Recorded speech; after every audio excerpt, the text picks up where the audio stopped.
বৰক্ষেত্ৰী মহাবিদ্যালয়ত 1056 গৰাকী ছাত্ৰীক আমি নিযুত মইনা আঁচনিৰ চেক বিতৰণ কৰিবলৈ সক্ষম হ'লোঁ আৰু মই ভাবোঁ অসমৰ ভিতৰতে এইটো এটা ৰেকৰ্ড সংখ্যা বৰক্ষেত্ৰী মহাবিদ্যালয়ৰ ছাত্ৰ ছাত্ৰীৰ মানে ভিতৰত প্ৰায় 1056 গৰাকী ছাত্ৰীয়ে এই আঁচনিৰ পৰা উপকৃত হৈছে আপোনালোকে চাওক ইতিমধ্যে যোৱাবাৰ 1.5 লাখ ছাত্ৰীয়ে ইয়াৰ পৰা লাভৱান হৈছে আৰু এইবাৰ যদি আমি 1.5 লাখ ধৰোঁ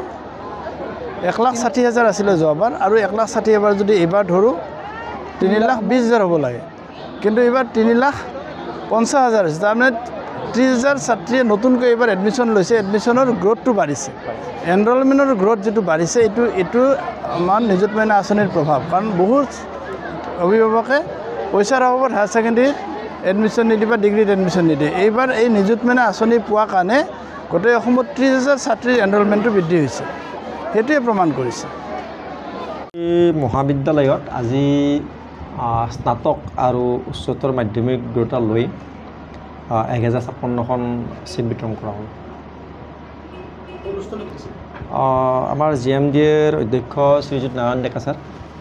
তাৰপিছত আমাৰ চাৰ্কুল অফিচাৰ ছাৰো আছে আৰু শিক্ষকসকল আছে সাংবাদিক বন্ধুসকল আছে ছাত্ৰ ছাত্ৰী আছে সাংবাদিক এটা উপকৃত হৈছে আপোনালোকে লক্ষ্য কৰিছে যে এইমাত্ৰ আমাৰ নাৰায়ণ ডেকা ডাঙৰীয়াই কৈছে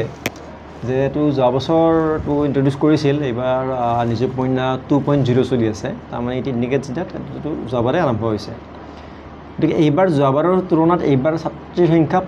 মোটামুটি 30,000+ বাঢ়িছে মানে এইটোৰ দ্বাৰা আমাৰ বিশেষকৈ ছোৱালী শিক্ষাৰ্থীসকলে আকৰ্ষিত হৈছে গতিকে তেওঁলোকৰ এই যিটো শিক্ষা গ্ৰহণ কৰা যিটো কেপাচিটি বিশেষকৈ